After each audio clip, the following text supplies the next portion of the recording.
और एक निवेदन आप सबसे करूंगा, जिसके घर में क्लेश ज्यादा मचता हो, बहुत ज्यादा क्लेश मच रहा हो, बहुत ज्यादा झगड़े होते हो, बहुत ज्यादा, तो महाराज शंकर भगवान पर थोड़ा सा चावल एक कटोरी में गला लो, थोड़ा सा चावल गलाओ, गलाकर उसको पीस लो, पीस कर उस चावल में थोड़ा सा चंदन, थोड़ी सी हल्दी डाल लो, उसका उपटन तैयार करो।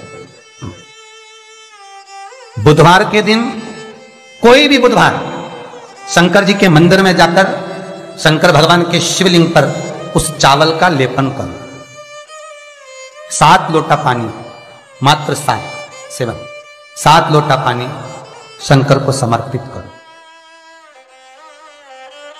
शिव को समर्पित, अपनी कामना कर कर अपना भाव रखो। जब वापिस चलो, जिस कटोरी में से भगवान शंकर को आपने उपटन लगाया था, वही कटोरी घर लेकर आओ।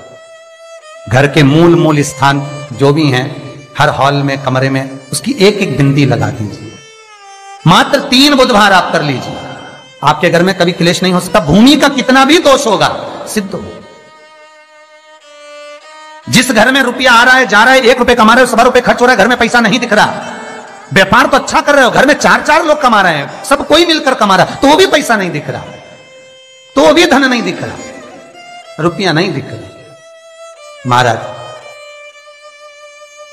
अगर धन संचिता में नहीं पड़ रहा हो, धन संचिता में नहीं आ रहा, तो महाराज शिव महापुराण की कथा कहती है, तिल्ली का लेपन, तिल्ली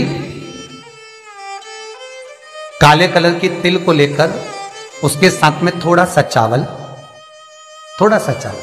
और हमारे यहां चावल के साथ में चावल की धान आती है, आपको बाजार में मिल जाएगी चावल की धान, जिसको जौ का भाग अलग हो जाता है, जौ गेहूं की हो जाती है, पर चावल की धान कहते हैं उसको। इन तीनों को एक कटोरी में रख लो, तीनों को पानी में गलाना नहीं है, बस कटोरी में रख लो। महाराज, दरवाजे के नजदीक में, जब दरवाजे से अपन बाहर निकलते हैं तो उल्टे भाग में उसको रख दिया जाए। घर से 1 लोटा पानी जिसमें कच्चा दूध मिला हो, वो कटोरी शनिवार के दिन रखकर, रविवार को उठाकर ले जाकर कलश नीचे रखकर, सीधे हाथ में कटोरी रखकर शंकर जी को समर्पित कर दो। जल चढ़ा दीजिए।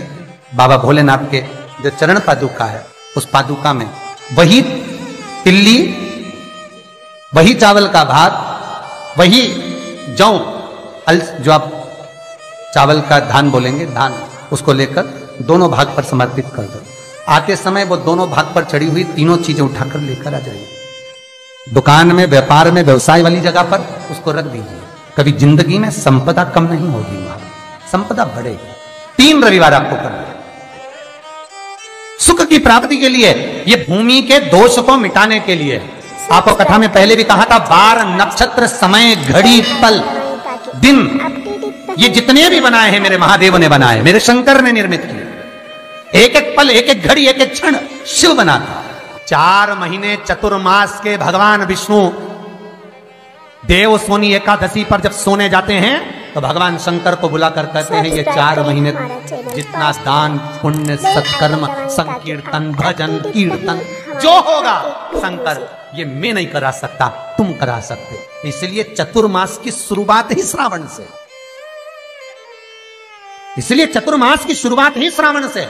शंकर कहते हैं, पहले जल में चढ़वाता हूं, पहले मैं भजन करवाता हूं, स्मरण करवाता हूं, कीर्तन करवाता हूं, जितना भजन, दान, पुण्य, स्मरण, नाम, कीर्तन जो होगा चतुर्मास के अंतर्गत, वो सब देवभाग को प्राप्त होगा।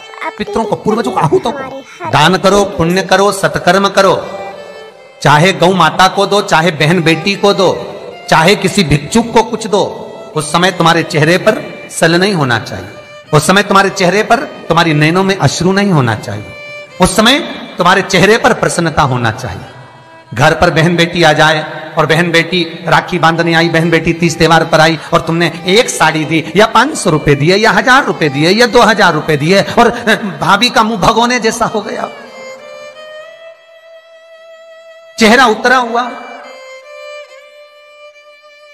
भाई राखी बंधवाने बैठा तो पहले जेब में अंदर से जाकर पत्नी से पूछकर आया, इसको 500 देना है कि 300 देना। राखी बंधवाने से पहले, पाटे पर बैठने से पहले, आसन पर बैठने से पहले सोफे पर बैठने से पहले जब भाई राखी बंधवाने बैठता है तो पहले अंदर जाकर अपनी धर्मपत्नी से पूछता कितना देना है। क्यों भैया, कमा तू रहा है, ला तू रहा है, तो फिर धर्मपत्नी से क्यों पूछा कि कितना देना है? पत्नी को यह कहना था आज मेरा मन है, बहन साल भर से नहीं आई, कुछ तो लॉकडाउन में 4 महीने से फोन तक पे बात ही बात होती रही, आई नहीं, 1 साल हो गया, मेरा मन कर रहा है आज मेरी बहन को मैं 2000 रुपए दे दूं, साड़ी के भी हो जाएंगे, चूड़ी के भी हो जाएंगे और देना हो जाएगा, आज मेरा मन कर रहा है। तुम्हें बोलना चाहिए, तुम्हें बताना चाहिए। और अगर पत्नी को कहे पति कि तुम 2000 रुपए दे रहे हो तो धर्म पत्नी का फर्ज है, धर्म पत्नी का फर्ज है, क्योंकि तुम भी किसी की बहन हो, तुम भी किसी की बेटी हो, तुम्हारा फर्ज है कि तुम अपने पति को कहो सुनो 2100 दो, मना नहीं है, 500 रुपए अलग से चूड़ी के दे दो, 500 रुपए अलग से बहन बेटी आई है तो गाड़ी का किराया दे दो। ये जब धर्म पत्नी अपने पति को कहेगी, पति के चेहरे पर प्रसन्नता होगी। मुझे उम्मीद है आज आप अपनी ननंद को दे रहे हो तो आप जब अपने मायके जाओगे तो आपकी भी भाभी इतना ही सम्मान देगी। क्यों? एक उंगली जो हम किसी पर उठाते हैं तो ये 3 उंगलियां हमारी ओर जाती है। हम एक के लिए अगर व्यवस्था करते हैं तो कहीं ना कहीं आपकी व्यवस्था भी पूर्णता में हो पाती है। आपकी व्यवस्था, आपका भाव, आपका आनंद, आप किसी के लिए अगर समर्पित हो रहे हो, आप किसी के लिए समर्पण कर रहे हो, आप किसी के लिए अग्रण्य हो रहे हो तो वहां से पूर्णता का अग्रण्य का भाव तुमको भी प्राप्त होगा।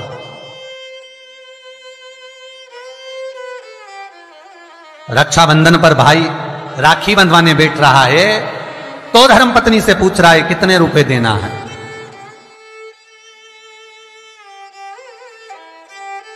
प्राण छूटने के बाद भगवान विष्णु लक्ष्मी से पूछे बता इसको नरक भेजू कि स्वर्ग? अरे बोलो तो रे भाई, भगवान विष्णु अगर अपनी पत्नी से राय ले तो, भोलेनाथ देने से पहले पार्वती से राय ले तो, इंद्र कार्य संभालने से पहले इंद्राणी से राय ले तो, ब्रह्मा ब्रह्माणी से राय ले तो नहीं, नहीं। अगर यमराज अपनी धर्मपत्नी दक्षिण से पूछे, ए दक्षिणा तू बता कि ये जो मरा है इसको मैं स्वर्ग भेजूं कि नरक? तो सबसे ज्यादा अगर दक्षिणा देवी बोलेगी तो एक ही बात बोलेगी यमराज की पत्नी, एक काम करिए इसको नरक भेज दो। क्यों? क्योंकि ये कभी दक्षिण मुख कर कोई काम ही नहीं करा। बोलो, दक्षिण मुख करके कौन कार्य करता है? दक्षिण मुख करके कौन पूजन करता है? दक्षिण मुख करके कौन स्मरण करता है? दक्षिण मुख करके कौन सेवा करता है? तो दक्षिणा को तो क्रोध आना चाहिए कि ये कभी मेरी ओर मुंह करके कभी भजन नहीं करा, इसने कभी मेरी ओर मुंह कर मेरे को देखा तक नहीं, कभी मेरी ओर मुख नहीं करा। तो दक्षिणा देवी तो क्रोध में आकर बोल देगी इसको नरक भेज दो। और यमराज जब मृत्यु का दंड देता है, यमराज जब प्राणों को हरता है, अपनी पत्नी से नहीं पूछता, भगवान विष्णु लक्ष्मी से नहीं पूछते कि इसको क्या देना है, ब्रह्मा ब्रह्माणी से नहीं पूछते कि इसको क्या देना है, इंद्र इंद्राणी से नहीं पूछते कि क्या देना है, शंकर पार्वती से नहीं पूछते कि क्या देना है। तब केवल उनकी विचार धारणा, केवल वही देखा जाता है कि उसका भाव कितना, उसके भाव की सिद्धता कितनी।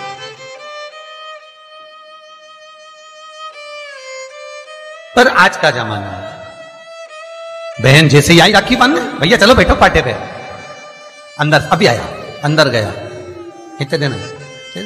साड़ी रखी है मैंने निकाल दी है, धर्मपत्नी कहती है साड़ी निकाल दी मैंने, ये साड़ी दे देना, और सुनो साड़ी पे बस 500 रुपए रख देना, बहुत है, साड़ी भी तो दे रहा है।